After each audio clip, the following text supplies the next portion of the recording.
तो पहला कॉन्फिडेंस का फैक्टर है नॉलेज। दूसरा, अगर हम इंग्लिश की बात कर रहे हैं तो नॉलेज हमें आ गई, उसके बाद भी if we are not able to speak, we are not able to express ourselves, then we need to face our fear. हमें स्टेज पे जाके बोलना है। अगर आप स्टेज पे नहीं जाना चाहते, कोई प्रॉब्लम नहीं है, आपके पास एक बहुत ही बढ़िया गैजेट है, that is your mobile phone.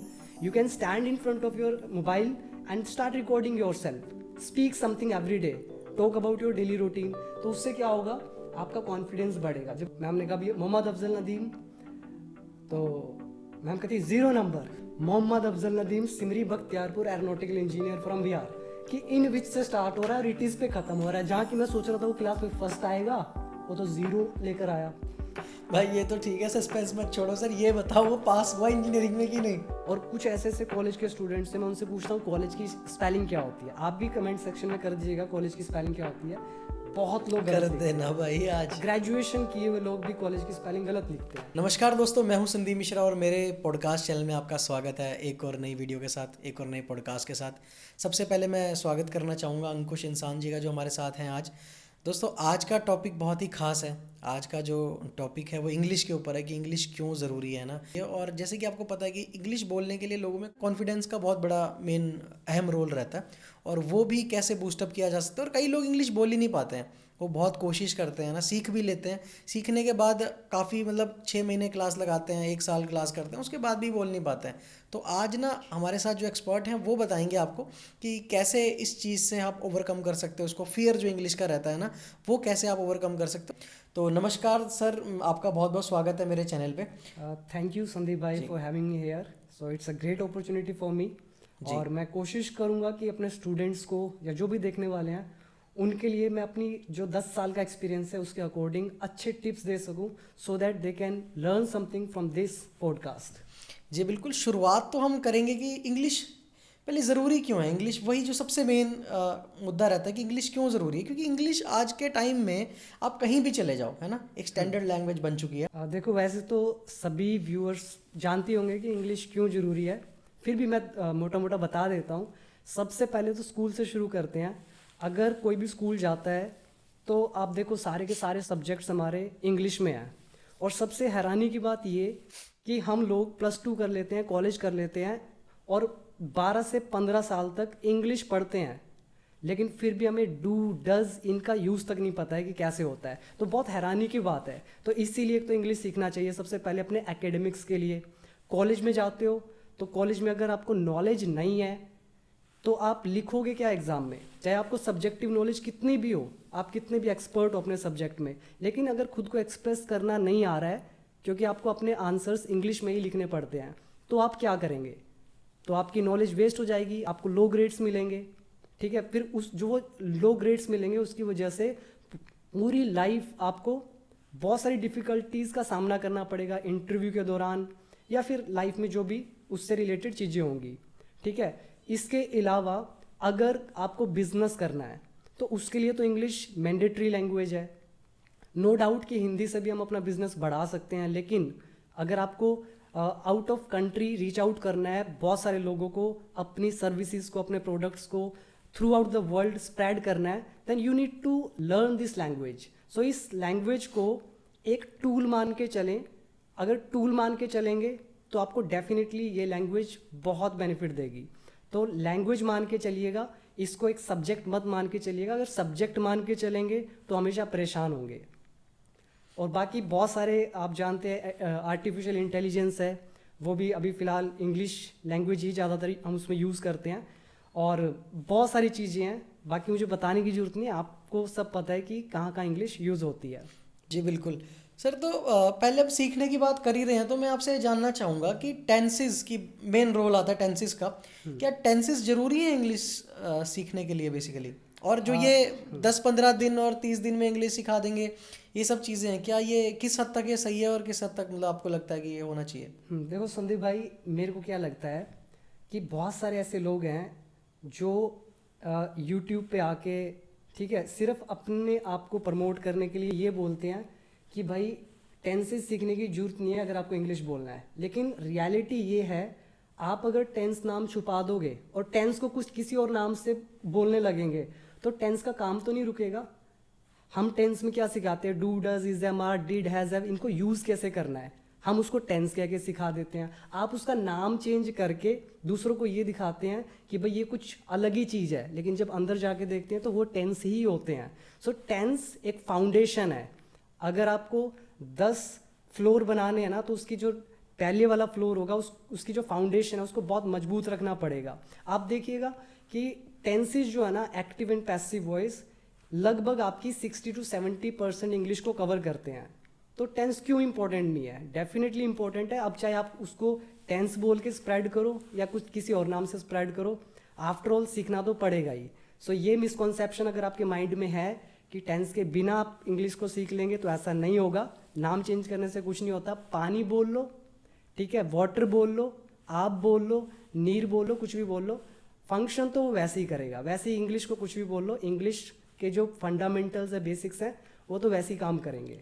जी बिल्कुल। और साथ ही मैंने आपसे पूछा कि 10 से 15 दिन में इंग्लिश सीख लो, है ना, 30 दिन में इंग्लिश सीख लो, ये किस हद तक सही है? कि मतलब ऐसा हो सकता है कि 30 दिन में, अगर लोग बोलते हैं कि जीरो से, आप स्क्रैच से बिल्कुल आपको सिखा देंगे, है ना? देखो, इसमें मैं ये कहना चाहूँगा, सबसे पहली चीज़, जो लोग इस तरह से प्रमोट करते हैं कि 30 डेज़ के अंदर इंग्लिश आ जाएगी या 90 डेज़ में आ जाएगी, उनके पॉइंट ऑफ व्यू से ठीक है, क्योंकि वो सेल्स कर रहे हैं। क्योंकि हम जो ये अभी वाली जनरेशन है ना, इनके अंदर पेशेंस नहीं है। सो दिस इज़, ये इम्पेशेंट जनरेशन आप बोल सकते हो। इनको हर चीज़ तुरंत चाहिए। तो अगर हम उनको कुछ भी ऐसी चीज़ दिखाएंगे कि भाई जल्दी जल्दी इधर आइए और इतने से कम टाइम के अंदर आपको सब कुछ मिल जाएगा, और हम लोग उसकी तरफ बहुत जल्दी अट्रैक्ट हो जाते हैं। और जब देखते हैं कि यार 30 दिन में इंग्लिश आ जाएगी, तो चलो इसके पास चलते हैं। और जो एक जेन्यून टीचर होगा ना, जो कह रहा होगा भाई 1 साल लगेगा, 2 साल लगेंगे, इतना टाइम आपको डिवोट करना पड़ेगा, उसकी नहीं सुनेंगे। जबकि उनको बहुत एक्सपीरियंस होता है, उन्हें पता है रियलिटी यही है कि टाइम लगेगा ही लगेगा। तो जो 90 डेज़ 30 डेज़ में सिखाने वाले हैं, वो एक सेल्स पर्पस से ये चीज़ करते हैं, कस्टमर्स को अट्रैक्ट करने के लिए। वो भी अपनी जगह गलत नहीं है, वो भी ठीक है, क्योंकि उनको भी आगे किसी भी वे से अपनी एजुकेशन को स्प्रेड करना है, चाहे वो 30 डेज़ के नाम से करें, 90 डेज़ के नाम से करें। लेकिन एज़ पर माई एक्सपीरियंस, जो कि 10 साल का एक्सपीरियंस है, तो ये कहूँगा कि 1 साल तो डेफिनेटली लगता ही लगता है, अगर आप रोज़ 1 घंटा देंगे तो। और दूसरी चीज़, अगर कोई एक्सपर्ट है जिसको इंग्लिश के जो रूल्स वगैरह हैं, बेसिक्स जो हैं, वो अच्छे से आते हैं, मतलब एक ऐसा कह सकते हो सर्वाइवल इंग्लिश है उसके पास, काम चल जाता है, तो उसके लिए अच्छा रहता है कि वो 30 डेज़ 90 डेज़, अगर सिर्फ कॉन्फिडेंस बूस्ट करना है, ग्रामर आती है, सिर्फ बोल नहीं पा रहा है, तो ऐसे जो स्टूडेंट्स, जो लोग होंगे, वो सीख सकते हैं 30 डेज़ 90 डेज़ या 60 डेज़ के अंदर। जी बिल्कुल। तो जैसे कि आपने बताया कि अगर कोई 10 या 15 दिन या 30 दिन में सीख रहा है, तो मतलब वो कुछ भी सीख जाएगा, फिर मतलब आखिरी में जो रिजल्ट होगा वो कुछ और ही निकल के आएगा। और डेफिनेटली देखो, मेरे पास बहुत सारे प्रिंसिपल्स हैं स्कूल्स के, और कुछ कॉलेज के टीचर्स हैं, प्रोफेसर्स हैं, उनके मेरे पास कॉल आते हैं कई बार। कई एस्ट्रोलॉजर्स हैं, एडवोकेट्स हैं, ठीक है, बहुत सारे हैं, मतलब डिफरेंट फील्ड से। सो जब उनका कॉल आता है ना, वो मुझे एक चीज़ बोलते हैं कि sir, we know how to write English, but when it comes to speaking English we get stuck. Confidence नहीं आता है, स्टूडेंट के सामने हम लोग गलत इंग्लिश बोल देते हैं, जबकि हम क्या है, टीचर हैं, ठीक है, प्रोफेसर है। सो बीइंग अ प्रोफेसर या टीचर, हमें तो उनके सामने अच्छे से इंग्लिश बोलना है, ग्रामेटिकली वो जो एरर्स होते हैं उनको नहीं करना है, लेकिन फिर भी उनसे गलती हो जाती है। तो वहाँ से मुझे एक चीज़ पता चली, जब मैं उनसे पूछता हूँ छोटी छोटी चीज़ें, तो उनको बेसिक्स भी नहीं पता होता है। यानी कि सबसे पहली चीज़, वो इंग्लिश जब बोलना सीखते हैं, वो बिना ग्रामर के सीखते हैं। जब उनका कॉन्फिडेंस बढ़ने लगता है कि हाँ अब तो मैं बोल पा रहा हूँ, फिर क्या होता है, एक लेवल ऐसा आता है, जो उनका रट्टा मारा हुआ चीज़ें होती है ना, वो काम नहीं आती, फेल हो जाती है वहाँ पर। तो वहाँ पर रियल जो रोल आता है ना, वो फाउंडेशन का आता है, इंग्लिश की फाउंडेशन का। तो जब मैं उनसे पूछता हूँ कि भाई अच्छा ये बताइए मुझे, ये चीज़ें आती कि नहीं आती, तो उनको उनमें से कुछ भी नहीं पता होता है। यहाँ तक कि डूडस गलत लगा रहे होते हैं, इज एम आर गलत लगा रहे होते हैं, और बोलते कॉन्फिडेंस के साथ हैं। तो वो रियल कॉन्फिडेंस नहीं है, वो एक फेक कॉन्फिडेंस है। जो रियल कॉन्फिडेंस है ना, वो आता है सबसे पहला नॉलेज के साथ। किसी भी फील्ड में ले लो, जब तक आपको नॉलेज नहीं होगी ना, तो वो फेक कॉन्फिडेंस काम नहीं करेगा। तो कॉन्फिडेंस नॉलेज से आएगा, और नॉलेज आपको गेन करनी पड़ेगी। You have to devote your time, करना पड़ेगा डिवोट, नहीं करोगे तो रिजल्ट नहीं मिलेगा, ठीक है। तो पहला कॉन्फिडेंस का फैक्टर है नॉलेज। दूसरा, अगर हम इंग्लिश की बात कर रहे हैं तो नॉलेज हमें आ गई, उसके बाद भी if we are not able to speak, we are not able to express ourselves, then we need to face our fear. हमें स्टेज पे जाके बोलना है। अगर आप स्टेज पे नहीं जाना चाहते, कोई प्रॉब्लम नहीं है, आपके पास एक बहुत ही बढ़िया गैजेट है, that is your mobile phone.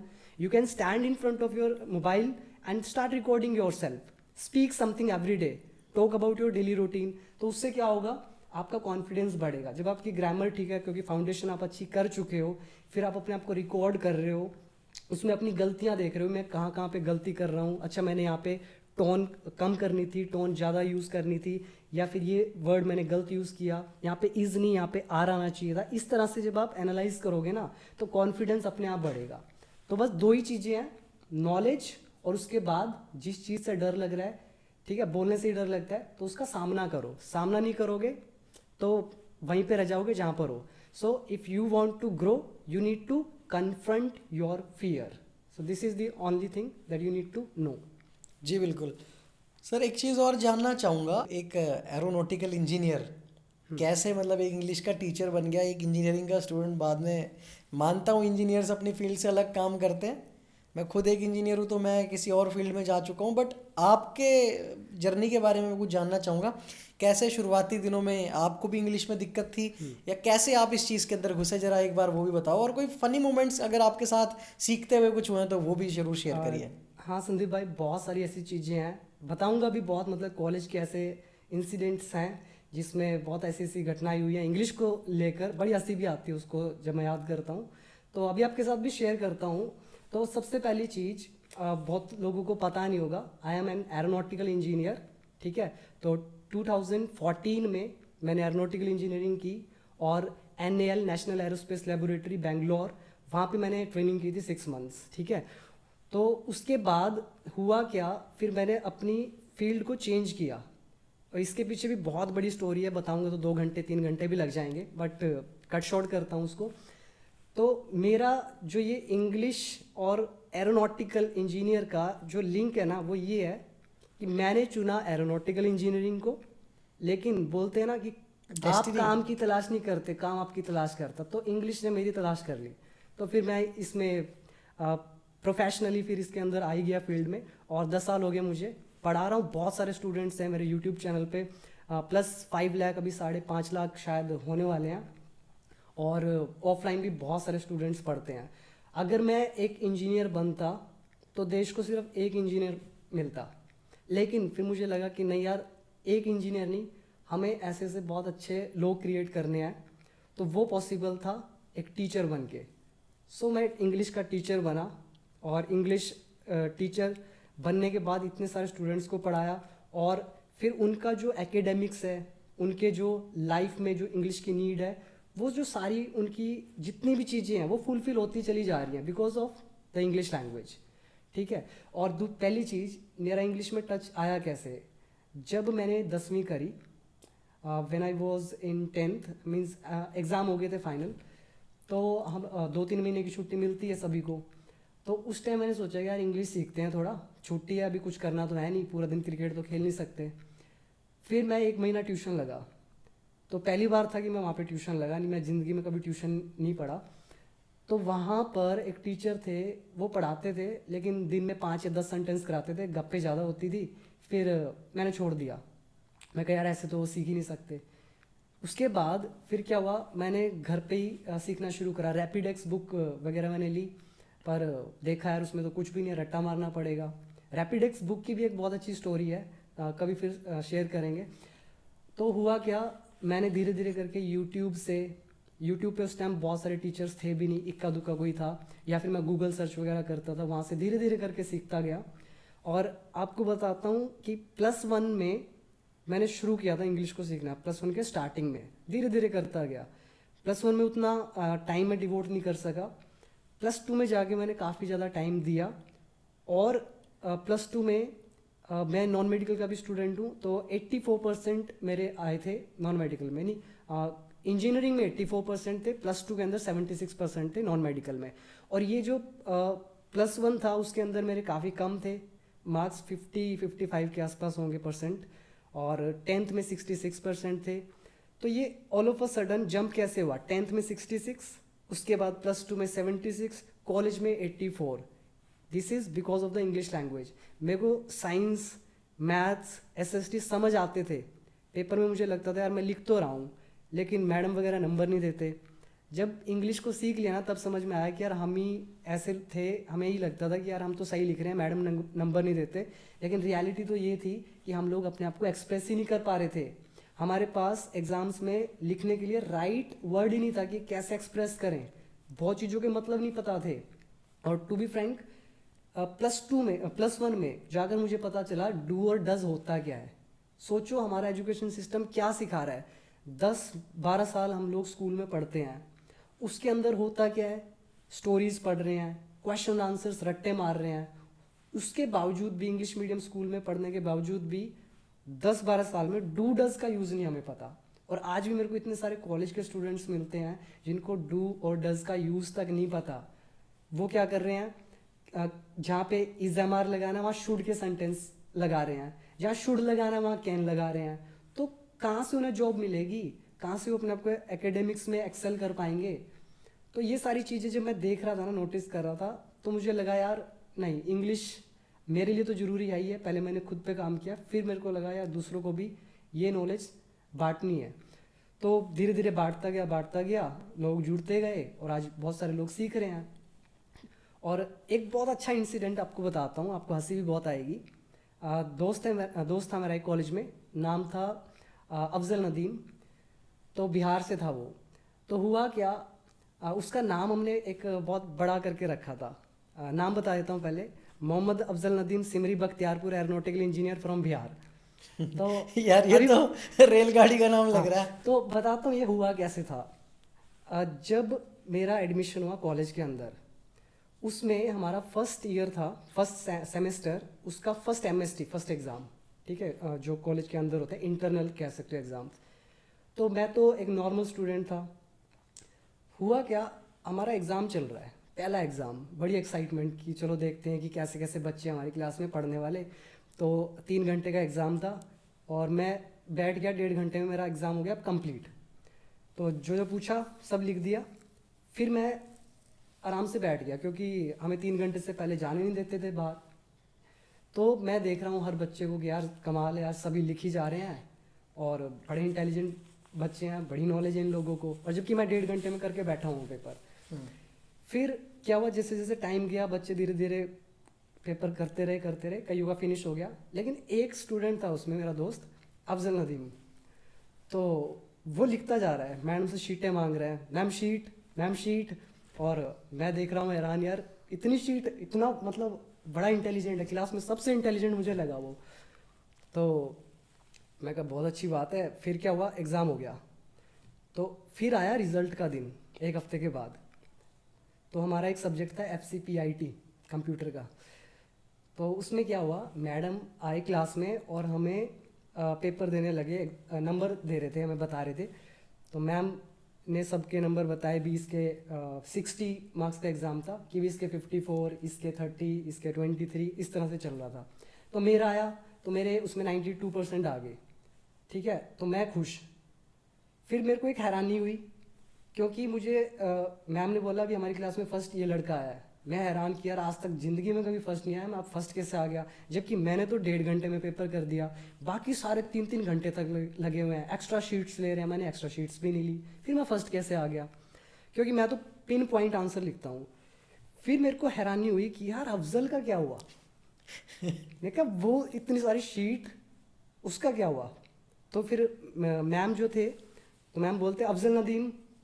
तो उस दिन वो आया नहीं था, वो अपने हॉस्टल में था, हॉस्टल में ही रहता था मेरे साथ वाले रूम में। तो मैम ने कहा भी मोहम्मद अफजल नदीम। तो मैम कहती 0 नंबर।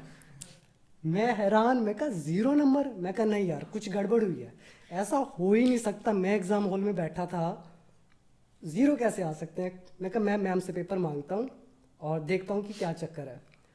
तो फिर मैं मैम के पास गया, मैं कहा मैम मेरे को दे दो पेपर, मेरा रूममेट है, मैं उसको दे दूँगा। तो मैम ने मेरे को दे दिया, क्योंकि मैम को था भी ठीक है पढ़ने में लड़का, फर्स्ट आया क्लास में, तो दे दिया।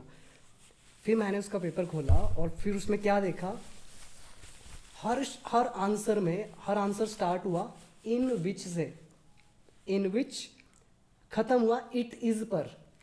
बीच में देखा जो क्वेश्चन था वही उसमें डाल रखा है। Syntax error. अब इतना मतलब मैं हंसी भी आए, हैरानी भी हो कि इन विच से स्टार्ट हो रहा है और इट इज पे खत्म हो रहा है। जहाँ की मैं सोच रहा था वो क्लास में फर्स्ट आएगा, वो तो जीरो लेकर आया। ठीक है, वहां से मुझे लगा कि यार ऐसा मतलब क्या हुआ कि मैं फर्स्ट आ गया और वो आया नहीं इतना लिखने के बावजूद। तब मुझे समझ में आया कि उसको ना नॉलेज थी सब्जेक्ट की, वो लिख नहीं पा रहा था। क्यों नहीं लिख पा रहा था? Because of the English language. उन्हें पता ही नहीं था कि कैसे लिखना है, इसीलिए वो इट इज़ इन विच से स्टार्ट कर रहे थे, इट इज़ पे ख़त्म कर रहे थे। तब जाकर हमने उसको एक नाम दिया, भाई ये मोहम्मद अफजल नदीम है। उसके गांव का नाम था सिमरी बख्तियारपुर, और एरोनॉटिकल इंजीनियर तो था ही और बिहार से था, तो हमने उसका नाम जोड़ दिया Mohammad Afzal Nadeem Simri Bakhtiyarpur aeronautical engineer from Bihar. भाई ये तो ठीक है, सस्पेंस मत छोड़ो सर, ये बताओ वो पास हुआ इंजीनियरिंग में कि नहीं? देखो अगर वो मेरा दोस्त है सुन रहा होगा तो भाई बुरा मत मानना। ठीक है, तो हुआ क्या, हमारे फर्स्ट सेमेस्टर के अंदर 5 एग्ज़ाम्स थे, 5 या 6 थे। तो उसका टोटल पाँचों में भी मिला दिया जाए ना तो उसके 3 नंबर बने थे। भाई ऐसा तो 0 यार। 0 0 1 और 2 ऐसे कुछ नंबर थे। तो मेरे को हैरानी हुई, पर मैंने बोला उसको कोई नहीं, पढ़ ठीक हो जाएगा, कोई दिक्कत नहीं है। अगले सेमेस्टर के अंदर उसको 6 सब्जेक्ट थे, उन सब में मिला के टोटल 5 नंबर। अगर पूरा फर्स्ट ईयर देख लिया जाए ना, उसके सारे नंबर भी जोड़ लिए जाए तब भी तो एक सब्जेक्ट में पास होने के नंबर भी नहीं आए। तो मतलब फिर उसका उसने इंजीनियरिंग ड्रॉप आउट हो हाँ, गया। फिर उसने ड्रॉप कर दिया। पर ठीक था, नॉलेज था उसका, पॉलिटिक्स में थोड़ा इंटरेस्ट था, क्रिकेट का शौक था, और भी बहुत सारे किस्से हैं, वो अभी नहीं बताऊंगा, ठीक है, क्योंकि हमारा मेन टॉपिक इंग्लिश है। तो वहाँ से मुझे लगा कि यार बच्चे ना इंग्लिश को एक्सप्रेस नहीं कर पा रहे हैं अपने मतलब एग्जाम में लिखने के लिए, चाहे कितनी भी अच्छी सब्जेक्टिव नॉलेज क्यों ना हो, if they are not able to express their selves in the exams, it is of no use. तो मेरे को थोड़ा इंटरेस्ट लगा कि यार पढ़ाना चाहिए। फिर धीरे धीरे मैं क्लास में भी, अपने कॉलेज में भी बच्चों को कुछ ना कुछ बता देता था, हेल्प करता था सबकी। तो ऐसा हुआ। और फिर यहाँ पे देखा मैंने 9th क्लास के स्टूडेंट्स मेरे पास आया स्टार्टिंग में, उसने बोला कि सर मुझे इंग्लिश सीखनी है। मैंने कहा ठीक है कोई दिक्कत नहीं, आप आओ। तो मैंने उससे पहले देखा कि इसको रीडिंग आती है कि नहीं आती, तो मैंने उसको थोड़ी सी चीज़ें दे दी पढ़ने के लिए, वर्ब्स वगैरह। मैं कहा इसको पढ़ के मुझे दिखा कि कैसा पढ़ता है।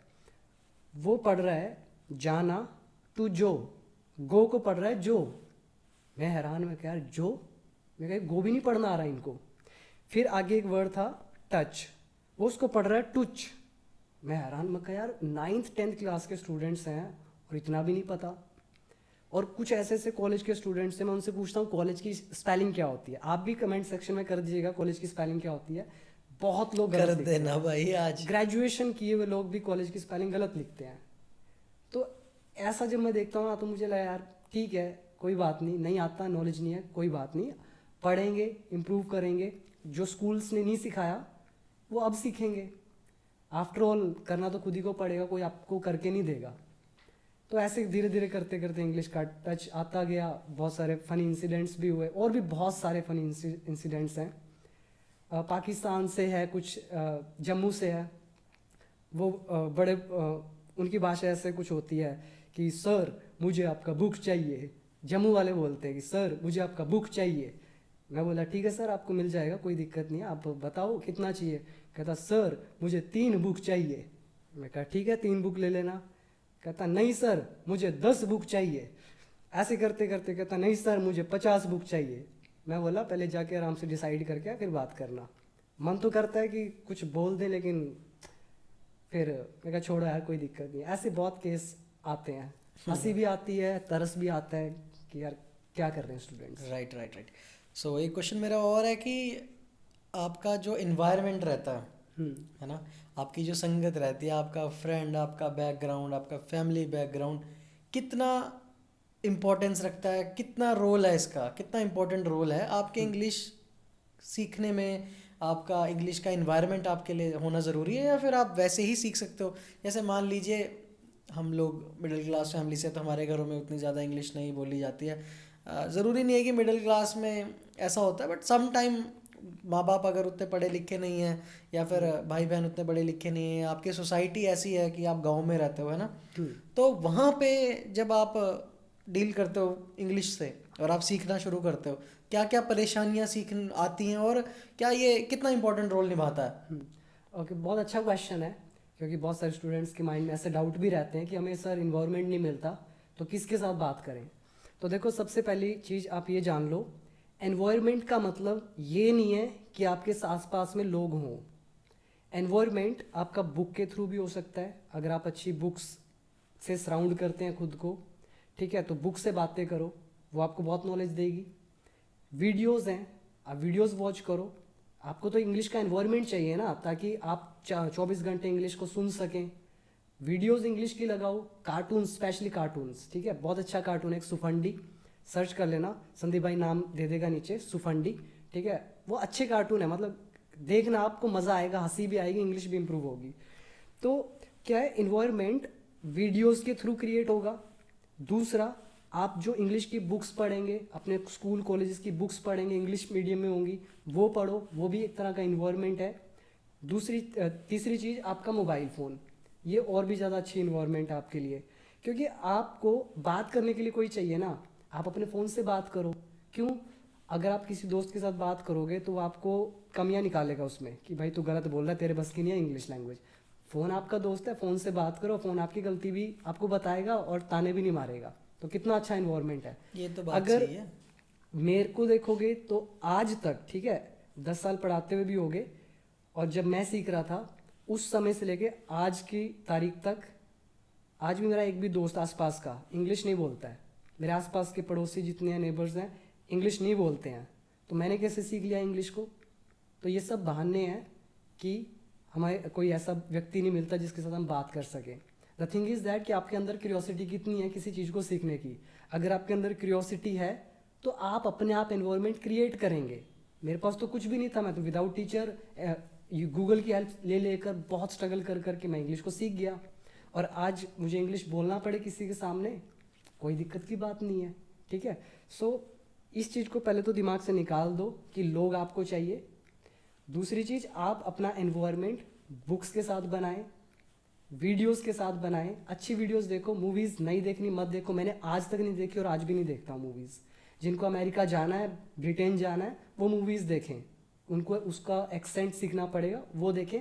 बाकी जिनको इंडिया में ही रहकर अपना बिजनेस करना है, उनको मूवीज़ देखकर टाइम वेस्ट करने की कोई ज़रूरत नहीं है। ये बहुत सारे लोगों को मैंने बोलते हुए सुना कि भाई नेटफ्लिक्स पे जाओ, वहाँ पे वेब सीरीज देखना शुरू करो, मूवीज देखना शुरू करो, है ना, उससे आप मतलब इंग्लिश सीख जाओगे। तो देखो, ऐसा बिल्कुल भी नहीं होता है। हम लोग खुद स्टार्टिंग में देखने की कोशिश करते थे, लेकिन क्या हुआ? कुछ भी नहीं, क्योंकि जब वहाँ पे लिखा आता था, कैसे कैसे रूल लग रहे होते थे। मान लो वहाँ पे लिखा आ गया लेट अलोन, आप वीडियो देख रहे हो, ठीक है, वेब सीरीज देख रहे हो या इंग्लिश मूवीज देख रहे हो, वहाँ पे लिखा आ गया लेट अलोन। अब आप क्या सोचेंगे कि यार अलोन का मतलब है अकेले। अब इस फ्रेज का अकेले होने से कोई लिंक ही नहीं है। इसका तो मतलब था कि तो दूर की बात है कि वो मच्छर तक नहीं मार सकता है, इंसान को मारने की तो दूर की बात है। He can't even kill a mosquito, let alone a man. अब यहाँ लेट अलोन लिखा हुआ है। अब अलोन का मतलब क्या अकेले निकालोगे? तो जब तक आप सीखोगे नहीं ना, तब तक आप सही मतलब निकाल नहीं सकते हैं किसी भी चीज़ का। तो इसलिए बोलते हैं कि ज्ञान को अपनाओ, ठीक है, एम्ब्रेस नॉलेज, एम्ब्रेस चेंज। जो मेंटेलिटी बना रखी है ना कि भाई ऐसी मूवीज़ देख देख के सीख जाएंगे, ऐसा नहीं होता। ये टिप्स आपको वही लोग देंगे जो खुद सीख रहे हैं और जिनको रिजल्ट नहीं मिल रहा है, और जिनको रिजल्ट मिले हुए हैं उनकी आप लोग सुनते नहीं हैं। तो उनकी सुनो जिन्होंने सीखा इस लैंग्वेज को। और मेरे को एक भी टीचर ऐसा दिखा देना, एक भी स्टूडेंट जो अच्छे लेवल पर है, जो बहुत जल्दी इंग्लिश को सीख गया हो। टाइम लगता है लैंग्वेज को सीखने में। तो एनवायरनमेंट खुद क्रिएट करो। मैंने भी बिना एनवायरनमेंट के सीखी है इंग्लिश। मेरा सबसे अच्छा पार्टनर था मेरा मोबाइल फ़ोन। मैं रिकॉर्ड करता था अपनी वीडियोस को, कभी पार्क में जाके, कभी छत पर। मेरे अंदर भी कॉन्फिडेंस की बहुत कमी थी, पर कोई दिक्कत नहीं, आज आपके सामने बोल ही रहा हूँ। कोई नर्वसनेस नहीं होती। क्यों नहीं होती? क्योंकि मुझे नॉलेज है। सेकंड, कॉन्फिडेंस है। कॉन्फिडेंस आया फेस कर करके। एक छोटा सा एग्जांपल देता हूँ। अगर कोई बच्चा है, मान लो 10th क्लास का स्टूडेंट है, मैं उसको बोलता हूँ कि आ जाओ स्टेज पे और कुछ भी बोल के दिखाओ मुझे इंग्लिश के अंदर, और उसको इंग्लिश नहीं आती, वो पहले डर जाएगा, काँप जाएगा कि भाई क्या बोलूँ, उसका दिमाग हो सकता है वहीं पे स्टक हो जाए, ब्लैंक हो जाएगा वहाँ पे। लेकिन अगर मैं उसी 10वीं के स्टूडेंट को ये बोल दूँ, अच्छा स्टेज पे आ जा, ABC बोलना है, ABCD सुना दे, वो ABCD सुना देगा, इंग्लिश नहीं बोल पाएगा पर ABCD सुना देगा। क्यों? पहली चीज़ नॉलेज, उसको ABCD आती है, इसीलिए वो पहला कॉन्फिडेंस का लेवल उसका क्लियर हो गया कि उसके पास नॉलेज है। दूसरी चीज़, अब उसको अगर डर लगता है तो सामना करे, लेकिन लोगों को इंग्लिश ही नहीं आती, कॉन्फिडेंस तो कहाँ से आएगा एकदम से? राइट। कई लोगों को कॉन्फिडेंस होता है, उनको ग्रामर नहीं आती, कईयों को ग्रामर आती है, कॉन्फिडेंस नहीं होता, दोनों चलता है। तो जिसको ग्रामर आती है वो कॉन्फिडेंस पे काम करे, और जिसमें कॉन्फिडेंस है और ग्रामर नहीं है वो ग्रामर में काम करे। तो इस तरह से आप देखो, मैंने काफ़ी सारे स्टेप्स बताए हुए हैं, मेरी वीडियोस आप देखेंगे तो 7 स्टेप्स का मेरा एक फॉर्मूला है, ठीक है। टाइम लगेगा, अगर आप फॉलो करेंगे definitely written English, newspaper reading, आपके कॉम्पिटिटिव एग्जाम्स, वोकैबलरी, मतलब इंग्लिश का A to Z आप आराम से कर सकते हैं, provided you put in efforts. अब मैंने यहाँ पे प्रोवाइडेड बोला, प्रोवाइड का मतलब क्या समझते हैं लोग? उपलब्ध कराना, कुछ देना। पर यहाँ प्रोवाइडेड का मतलब ये है ही नहीं। प्रोवाइडेड मतलब है बशर्ते, यानी कि पर शर्त ये है कि यू पुट इन एफर्ट्स, कि आप मेहनत डालें। तो यही है नॉलेज का, यही काम है। जिसको नॉलेज नहीं है वो प्रोवाइडेड का मतलब समझ रहा होता है उपलब्ध कराना। That's why knowledge is the first thing that you need to have. Right. जब आप कॉलेज से बाहर निकलते हो उसके बाद फेस करना पड़ता है भाई जॉब इंटरव्यूज़, है ना। तो वो जॉब इंटरव्यूज़ में भी लोग बहुत ज़्यादा कॉन्फिडेंस नहीं है, बिल्कुल ही मतलब डरे डरे जा रहे हैं, इंटरव्यू ही नहीं देते हैं कुछ लोग। फिर वो जब इंटरव्यू देने जाते हैं कहीं तो वो बोल इंग्लिश में ही, जो इंटरव्यूअर होता है वो इंग्लिश में ही बात करता है सामने, आप शुरू करते हो तो आप फंस जाते हैं वहाँ पे। और फिर उसके बाद जो अपनी स्टडी वो है वो उसको भूल के फिर दोबारा से इंग्लिश सीखता है, 1-1.5 महीना इंग्लिश में लगाता है, उसके बाद जाके फिर दोबारा इंटरव्यू देता है, तब तक कुछ और डिले हो जाता है ज़िंदगी में, है ना, बहुत पीछे छूट जाता है इंसान। तो उनके लिए क्या हो सकता है बेटर? ये भी बहुत अच्छा एक क्वेश्चन है, स्पेशली उनके लिए जो लोग जॉब इंटरव्यू देना चाह रहे हैं। तो उनके लिए मैं ये कहूँगा, पहले मैं आपको ये बता दूं कि मैंने एक बार इंटरव्यू दिया कोरोना के टाइम पर, ऑनलाइन इंटरव्यू था। मैंने सोचा कि यार ट्राई करता हूँ, देखता हूँ कि इंटरव्यू में क्या पूछा जाता है। तो मैंने कोई सॉफ्टवेयर की कंपनी थी, नाम मुझे याद नहीं, तो उनका मेरे पास कॉल आया। तो अचानक से कॉल आ गया, मैं प्रिपेयर भी नहीं था, कुछ भी नहीं। तो वो जो HR मैनेजर जो भी थे, उन्होंने मेरे को बोला कि भाई आपका इंटरव्यू है, तो आपसे हम क्वेश्चन करेंगे इंग्लिश में, आपको जवाब देने हैं। इस तरह से बात हुई। तो सबसे पहले उन्होंने मेरे को बोला भी इंट्रोड्यूस योर सेल्फ। तो मैं कहा ठीक है, प्रिपेयर तो मैं था नहीं और मैं प्रिपरेशन करता भी नहीं हूँ, बिकॉज रट्टा मार के मेरे से काम नहीं होता। तो उन्होंने बोला इंट्रोडक्शन दो अपना। तो मैंने अपना इंट्रोडक्शन दिया इंग्लिश के अंदर। तो उनको लगा यार ठीक है, तो मेरा फर्स्ट राउंड क्लियर। उसके बाद उन्होंने क्या किया, 1 मिनट का मुझे टॉपिक दिया कि you have 1 minute and you have to speak on this topic and your topic is professionalism. अब मेरे लिए थोड़ा अजीब, यार प्रोफेशनलिज्म क्या बोलूँ 1 मिनट या 2 मिनट इस पर। तो मैंने कहा ठीक है, कोई दिक्कत नहीं है। तो मेरे को इंग्लिश तो आती थी, जैसा मैंने पहले कहा कि भाई नॉलेज पहला स्टेप है, तो मुझे इंग्लिश की नॉलेज थी। तो प्रोफेशनलिज्म थोड़ा पता ही है कि भाई होता क्या है। तो मैंने प्रोफेशनलिज्म पर 1 मिनट बोला। उसके बाद उन्होंने मेरे को बोला भी ठीक है, हमने देख लिया, अब आप 3rd राउंड में सेलेक्ट होते हैं। फिर वो अगला HR राउंड था शायद। तो उसमें क्या था, वो आपसे कुछ भी क्वेश्चंस करते हैं, बहुत सारे क्वेश्चंस होते हैं, तो वो पूछते गए, मैं जवाब देता गया। और मैंने कभी इंटरव्यू का प्रिपरेशन किया नहीं, जबकि बच्चे प्रिपेयर कर रहे होते हैं। इंटरव्यू है, इंट्रोडक्शन में क्या क्या करें, वहाँ स्टेप्स लिख रहे होते हैं, रट्टा मार रहे होते हैं, what is your favourite game, ठीक है, उसके बारे में क्यों है, इस तरह से चलता है। तो मैंने रट्टा नहीं मारा, फिर भी मैं इंटरव्यू क्रैक कर गया, ठीक है। वो जॉब के लिए तो नहीं किया था, मैं सिर्फ टेस्ट करना चाहता था होता क्या है। तो वही चीज़ जो लोग अभी कॉलेज से निकल रहे हैं, उनको सबसे पहले इंग्लिश का नॉलेज गेन करना पड़ेगा। रट्टा मार के जाओगे तो पकड़े जाओगे, सामने वाला बेवकूफ़ तो है नहीं, उसको पता है कि यार ये रट्टा हुआ आंसर है। एक रट्टा हुआ आंसर दे दोगे, दूसरा कहाँ से दे दोगे, दूसरे में तो पकड़े जाओगे, पता चल जाएगा यार ये तो बस ऐसे ही है। तो वहाँ पर उनको सबसे पहले काम करना चाहिए स्टूडेंट को नॉलेज के ऊपर, ठीक है। उसके बाद फिर आप इंटरव्यू देने जाओ, फिर देखो वहाँ पे आपकी कमी कहाँ पे आ रही है, उसको आके दूर करो, ठीक है। ये तो उनके लिए है जो लोग किसी कॉल सेंटर या किसी भी जगह जा रहे हैं जहाँ पे इंग्लिश में इंटरव्यू होता है। बाकी आपकी टेक्निकल नॉलेज, आपका जो सब्जेक्ट का नॉलेज है उसमें एक्सपर्टीज़ होना तो मैंडेटरी है, वो तो पहली चीज़ है ही है। ठीक है, कम्युनिकेशन बहुत इंपॉर्टेंट चीज़ है। ठीक है, इंग्लिश और कम्युनिकेशन दोनों अलग चीज़ें हैं, एक मत मानना। तो इंटरव्यू में इंग्लिश नहीं, कम्युनिकेशन मैटर्स।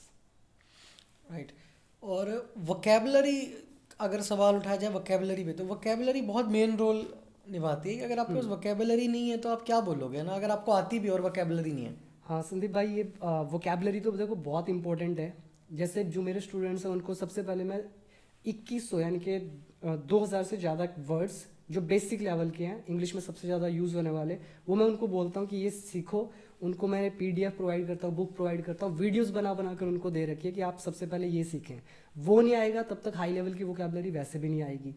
जब उनका वो हो जाता है ना, उसके बाद एडवांस लेवल की जो वोकेबलरी है, तो उसमें कुछ ट्रिक्स अप्लाई होती हैं, सब में नहीं। जो आपको लगता है कि यार डिफ़िकल्ट वर्ड है, वहाँ पे आप न्यूमोनिक टेक्निक यूज़ करें।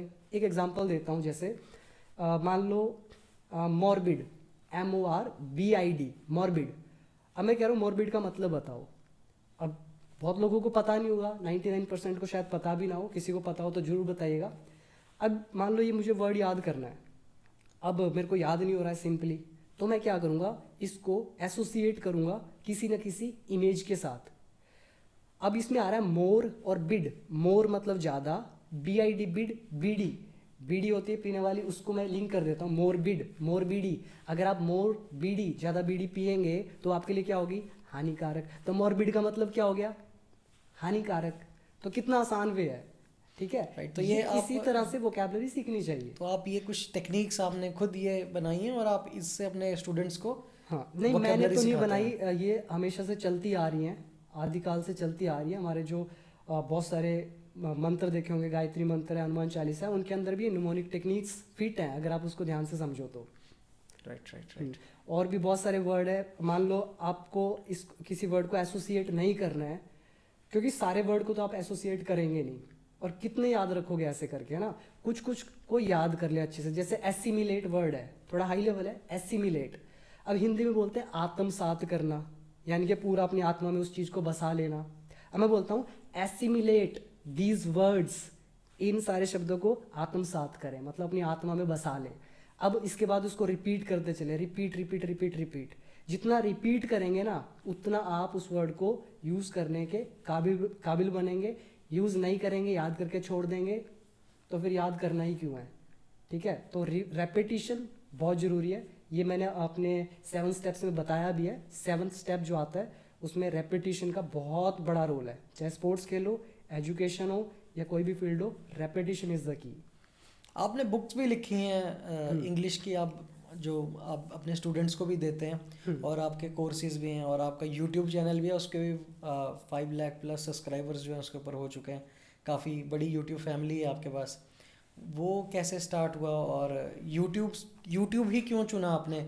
फर्स्ट आपका स्टेप यूट्यूब था, तो यूट्यूब क्यों चुना आपने अपनी मतलब एज ए टीचिंग करियर के लिए? देखो यूट्यूब जो है ना, ये तो बहुत बाद में आया।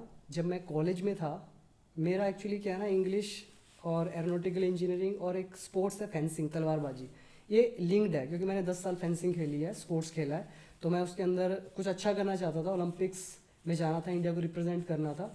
बट वो कहते हैं ना, किसी कारण कुछ छुपा ही होता है, किसी बुरी चीज़ में अच्छी चीज़ छुपी होती है। मेरा नी इंजरी हो गया था कुछ, तो उसकी वजह से फिर मेरे को गेम को स्किप करना पड़ा। तो फिर जब मेरे को स्किप करना पड़ा ना, तो मैं घर पे बैठा, फिर मैंने सोचा कि यार अब क्या करूं। एरोनॉटिकल भी मेरा हो गया था उस टाइम, तो उस फील्ड को भी मैंने क्विट किया था। तो मैं सोच रहा था कि यार क्या करूं अभी। मैं कहा अभी पैर ठीक नहीं है, दौड़ मैं सकता नहीं, गेम भी गया मेरे हाथ से। एरोनॉटिकल इंजीनियरिंग है, मेरे को जाकर बाहर MS करनी पड़ेगी, उसके लिए लाखों रुपए चाहिए। इंडिया में उतना वो नहीं, स्कोप नहीं था, तो उतना पैसा नहीं। फिर मैंने क्या किया, मैंने कहा इंग्लिश मुझे थोड़ी थोड़ी आती है, मैंने घर में थोड़ा थोड़ा ट्यूशन देना स्टार्ट किया। वहाँ से जो 1000-2000 रुपये मंथली मिलता था मुझे, उसको मैं अपनी गेम में यूज़ करता था स्टार्टिंग में। फिर उसके 1 साल बाद मेरे को इंजरी हो गई थी, फिर मैंने छोड़ दी थी गेम। तो क्या हुआ, वहाँ से मेरे को धीरे धीरे समझ में आया कि यार इंग्लिश पढ़ाते हैं। लेकिन उससे पहले मैंने पता नहीं कितने सारे अलग अलग बिजनेस ट्राई किए थे। जैसे कि कॉलेज के अंदर मैंने ट्राई किया PTC ads, paid to click ads होती हैं, मतलब एक छोटी छोटी एड्स आती हैं, उन पर क्लिक करो, दिन की 4-5-6 एड्स मिलती थी, 2 पैसे 3 पैसे 4 पैसे की। फिर उनसे रेफर बाय किए जाते थे, तो बहुत अच्छा लेवल हो गया था उसमें, लेकिन वहाँ पे सब स्कैम निकलने लगी।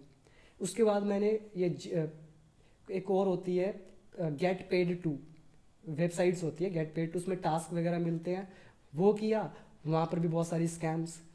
उसके बाद फिर मैंने क्या किया, ट्रेडिंग वगैरह आता था, तो ट्रेडिंग में तो मैं कभी गया नहीं, तो उस पर फिर मैंने इंटरेस्ट भी नहीं दिखाया, पर मेरे सामने वो चीज़ें आ रही थी। फिर मेरे को पता चला कि यार ब्लॉग लिखना भी कुछ होता है, कि आप कोई प्रोडक्ट लिस्ट करो, उसका नाम मेरे को याद नहीं आ रहा, उसका क्लिक बैंक शायद नाम होगा, उसमें बहुत सारे प्रोडक्ट लिस्ट होते थे, आज भी शायद चलता हो। तो मैं देखता था कि एक बंदा एक दिन का $19,000 कमा रहा है, $1,000 कमा रहा है, $5,000। मैं कह रही अच्छा है, तो मैंने ब्लॉग लिखना स्टार्ट किया ब्लॉगर पे। तो उसमें पहली पोस्ट डाली टीनेटस की, कान में एक साउंड आती है टीनेटस, तो उस पर पोस्ट डाली लिख कर। तो मेरे को लगा अब यहाँ पे पोस्ट बन गई, अब इससे सेल होगी, कुछ ना कुछ आएगा, लेकिन कोई ट्रैफिक नहीं। मैं वेट कर रहा हूँ, 6 महीने हो गए, कुछ नहीं। फिर मैंने और प्रोडक्ट उसमें से लिंक, एफिलेट वाले लिंक लिए, फिर डाले, पोस्ट लिखता गया, बहुत सारे पोस्ट लिखे, पर कोई रिजल्ट नहीं। 1 साल हो गया, तब मेरे को समझ में आया कोई भी चीज़ काम नहीं कर रही है। फिर उसके बाद मैं कहा यार मुझे कुछ इसके अलावा इंग्लिश आती है थोड़ी थोड़ी, वही सिखानी शुरू करता हूँ। फिर मैंने ब्लॉगर पे इंग्लिश के लेसन्स लिखने स्टार्ट करे, तो वो करता गया 6 महीने हो गए, साल हो गया, वहाँ पर भी रिजल्ट नहीं मिल रहा। ये सारा कॉलेज के दौरान हो रहा था, ठीक है, स्टोरी बहुत लंबी है, मैं थोड़ा शॉर्ट में बता रहा हूँ। तो उसमें भी कुछ रिजल्ट नहीं मिला, 1 साल हो गया। फिर मैं कहा यार इसका भी कुछ नहीं होने वाला। फिर मेरे को आइडिया आया, उस टाइम यूट्यूब चल रहा था, तो मेरे को लगा कि यार यूट्यूब से ही अब यही ऑप्शन है लास्ट अपने पास। और दूसरी चीज़, दूसरों के प्रोडक्ट पे अगर काम करूँगा ना तब तक कुछ नहीं होने वाला, खुद का कुछ करना पड़ेगा। फिर यूट्यूब ऑप्शन था, मैं कहा यूट्यूब पे इंग्लिश सिखाता हूँ। और फिर वही प्रॉब्लम आ गई कॉन्फिडेंस की। नॉलेज थी, कॉन्फिडेंस नहीं था। अब बोलते टाइम हेजिटेशन बहुत हो। फिर मैंने हिम्मत करके मोबाइल लिया। मोबाइल शर्म भी आती थी। और फिर मैं छत पे जाता था, उस वहाँ पे एक पानी की टंकी थी, वो मतलब टूटी फूटी, तो मैं उसके अंदर हल्का सा घुस जाता था, क्योंकि बाहर शोर बहुत होता था, तो टंकी के अंदर थोड़ा शोर कम होता था। तो उसके बिल्कुल जहाँ पे उसका माउथ होता है टैंकी का पानी वाला, तो वहाँ पे बैठ के हल्का बाहर की साउंड, हल्के अंदर की साउंड, ताकि आवाज़ गूंजे ना, इको ना हो। तो फिर मैं बोल बोल के माइक में, उसमें फ़ोन में रिकॉर्ड करता था। और कॉन्फिडेंस इतना लो था, हेलो बोला भी नहीं जाता था। मतलब मैं बोल रहा हूँ हेलो, तो हेजिटेट हो रहा है, मतलब निकल ही नहीं रहा अंदर से। मैं बोल रहा हूँ निकल ही नहीं रहा है ऐसे, इतनी हेजिटेशन, जबकि कोई मुझे देख नहीं रहा है, फिर भी हेजिटेशन हो रही है। तभी मैं आपको बोलता हूँ पहले नॉलेज होना चाहिए, फिर अपने फियर को फेस करो। नॉलेज था, पर अब फियर को फेस करने का टाइम आ गया। फिर मैं उसको बोलते बोलते धीरे धीरे करके 5-5 बार हेलो बोलना पड़ता था, और उसके बाद फिर एडिटिंग में कट करना पड़ता था वो 4 बार। फिर जाकर विदाउट फेसलेस वीडियो फिर वो बनाई जाती थी, और फिर मैंने उसको अपलोड करना शुरू करा। तो फिर शर्म आती थी यार, कितनी गंदी आवाज़ है। तो फिर मैं कहा यार कुछ नहीं होता, चलने दे। फिर कहीं जाकर 6 महीने बाद मेरे को 10,000 व्यूज़ आए, सिर्फ व्यूज़। तो उस टाइम कंडीशन थी 10,000 व्यूज़ की, तो मेरा चैनल हो गया मोनेटाइज। फिर पहली इनकम जो आई वो आई 4-5 हज़ार समथिंग। फिर धीरे धीरे होती आती गई, फिर जाके एक ब्रेक लग गया। फिर बाद में मतलब तब से ऐसी अप डाउन चलता यूट्यूब, है। वो तो यूट्यूब पे चलता हाँ ही है। हाँ, तो उसी दौरान 2017 में मैं नोट्स बनाता था अपने लिखते टाइम।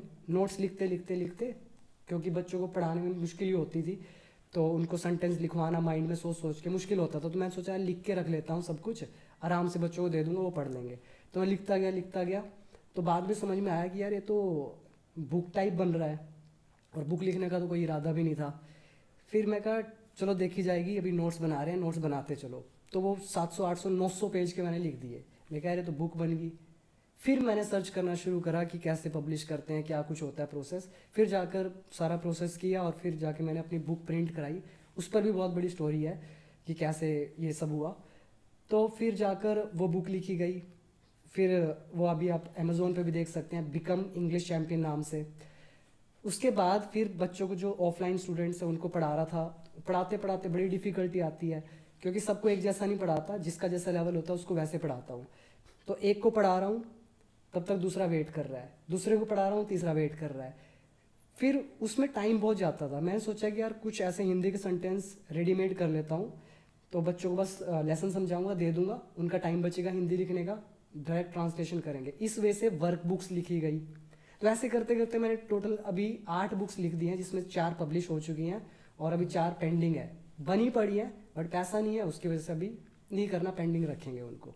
तो ऐसे करके बुक्स लिखी गई और यूट्यूब चैनल फिर ऐसे जर्नी स्टार्ट हुई। जी, टाइम की कमी है, वरना बातें तो बहुत सारी थी, बट जाते जाते मैं एक चीज़ कहना चाहूँगा आपको कि टिप्स दे दो भाई हमारी व्यूअर्स को कुछ, कि कैसे इंग्लिश सीखी जा सकती है, ठीक है, और कैसे मतलब कॉन्फिडेंस लाया जाए, कुछ एक्सरसाइज अगर आपके पास है, और कैसे आपसे जुड़ सकते हैं वो भी बताओ। दोस्तों इनका खुद का एक यूट्यूब चैनल है, बिकम इंग्लिश चैम्पियन, 5 लाख से ज़्यादा सब्सक्राइबर्स उसके ऊपर हो चुके हैं और काफ़ी सालों की मेहनत है वो, उसके ऊपर काफ़ी सारे लेसन्स है। इवन मैं आपको सच बताऊँ तो मैंने भी वहीं से सीखा है, ठीक है, और ये ऐसा नहीं कि हवा में फेंक रहा हूँ, मैं सच में वहीं से सीख के आया हूँ। तो मैं सर के पास पर्सनली भी, आपके पास मैंने काफ़ी बार इंग्लिश की क्लासेस ली हैं और मैंने बुक्स भी परचेज़ किए हैं, कोर्सेज़ भी आपके, बेसिकली आपके कोर्सेज़ भी हैं ऑनलाइन, है ना। तो वो जाते जाते टिप्स दे के जाओ यार कुछ। देखो संदीप भाई, सबसे पहली टिप, अगर आपको इंग्लिश को सीखना है तो पहली टिप है कि टिप लेना बंद करो। ओके, ठीक है, सबसे पहली टिप्स यही है। दूसरी चीज, एक मेंटोर ढूंढो, एक गुरु, उससे पूरा सीखो। इधर उधर भटकना बंद कर दो। अगर भटकते रहोगे तो सीख नहीं पाओगे सही से, क्योंकि मैंने 6-7 साल से ऐसे लोग देखे हैं जो अभी भी भटक रहे हैं, घूम फिर के मेरे पास आके कमेंट करते हैं कि हम आपका 5 साल पहले देखते थे, अभी बताओ कैसे इंग्लिश को सीखना है। क्योंकि आप एक टीचर से नहीं सीखते, एक टीचर से सीखें बिल्कुल। जब उससे पूरा सारा ज्ञान ले लो तो फिर सोचो कि किसी और टीचर जो उससे भी ऊपर लेवल का है उसके पास जाओ। तो टिप लेना बंद करो, एक पैटर्न से सीखो। और अगर मुझसे सीखना है तो मेरा यूट्यूब चैनल है, उस पर न्यूज़पेपर स्टोरीज का वीडियोस है, फ्री है, आप आके देखो, मेरा नॉलेज देखो कि है या नहीं। अगर लगता है तो आप मेरा कोर्स ज्वाइन कर सकते हैं मेरी ऐप में, बिकम इंग्लिश चैम्पियन ऐप का नाम है। और फीस भी बिल्कुल नॉमिनल है, 799, वो भी 1 साल की। 500 वीडियोज़ है, step by step, basic to advance level तक, कॉम्पिटिटिव एग्जाम्स तक में भी आपकी मतलब हेल्प करेंगी। ठीक है, लेवल पूरा टॉप लेवल है। एक चीज़ और रह गई यार, बहुत इम्पोर्टेंट थी वो, कि जो आपका ये लोग आइल्स वगैरह के लिए प्रिपरेशन करते हैं, क्या वो भी आपसे सीख सकते हैं? ज़रूर, बहुत सारे मतलब आइल्स वाले स्टूडेंट्स आते हैं मेरे पास और 27-30 हज़ार रुपया वेस्ट करके आते हैं। वो बोलते हैं हमने आइल्स का कोर्स ज्वाइन किया 2 महीने का और हमसे क्लियर नहीं हुआ। एग्ज़ाम फीस भरते हैं 14-15 हज़ार, और ट्यूशन फीस भरते हैं 30-40 हज़ार रुपये लगा के आते हैं 2 महीने के। जब मेरे पास आते हैं और मैं टेस्ट करता हूँ, उनको बेसिक्स भी नहीं आता। लगभग 80% ऐसे आइल्स के स्टूडेंट्स हैं जो अपना पैसा वेस्ट करके बाद में बेसिक इंग्लिश सीखना शुरू करते हैं। तो आप पहले ही सीख लो ना, राइट। तो पहले सीखो, उसके बाद जब आपको लगे एक लेवल है, आपका टीचर आपको गाइड कर देगा कि अभी लेवल ठीक है, उसके बाद आइल्स ज्वाइन करो, आपका पैसा भी बचेगा, टाइम भी बचेगा, फ्रस्ट्रेशन भी नहीं होगी। जी बिल्कुल। तो दोस्तों आज के वीडियो में इतना ही है यार, काफ़ी लंबा हो चुका है, और जो नेक्स्ट वीडियो हम करेंगे सर आइल्स के ऊपर ज़रूर करेंगे, आइल्स के लिए एक sure. सेपरेट वीडियो बनाते हैं ना। जी जरूर। तो आज की वीडियो में इतना ही था, और अगर आपको वीडियो पसंद आई हो, कुछ नॉलेज मिला हो, कुछ आपकी हेल्प हुई हो, तो ज़रूर यार चैनल को सब्सक्राइब जरूर कर लो, लाइक शेयर भी कर दो वीडियो को, और सभी संदीप भाई को सब्सक्राइब जरूर कर ले चैनल को, इनके काफ़ी ऐसी इंटरेस्टिंग वीडियोस, नॉलेजेबल वीडियोस आएंगी। ठीक है, बेल आइकन प्रेस कर देना, बाकी बताने की जरूरत नहीं है, नॉलेज अच्छा मिलेगा यहाँ पे। राइट। और सर का चैनल ऑलरेडी है, बिकम इंग्लिश चैम्पियन, जाओ भाई वहाँ पे भी, और वहाँ पे कोर्स ज्वाइन करो, सीखो सर से, है ना, क्योंकि मेरे टीचर भी खुद यही हैं इंग्लिश के। तो भाई मैं तो आपको यही कहूँगा कि आप सीख सकते हो, कोई दिक्कत नहीं, एक बार विजिट करो चैनल को। वीडियो पसंद आई है तो लाइक शेयर ज़रूर ठोक दो। मिलते हैं किसी और वीडियो में, किसी और पॉडकास्ट में, किसी और नॉलेज के साथ। तब तक के लिए बाय बाय।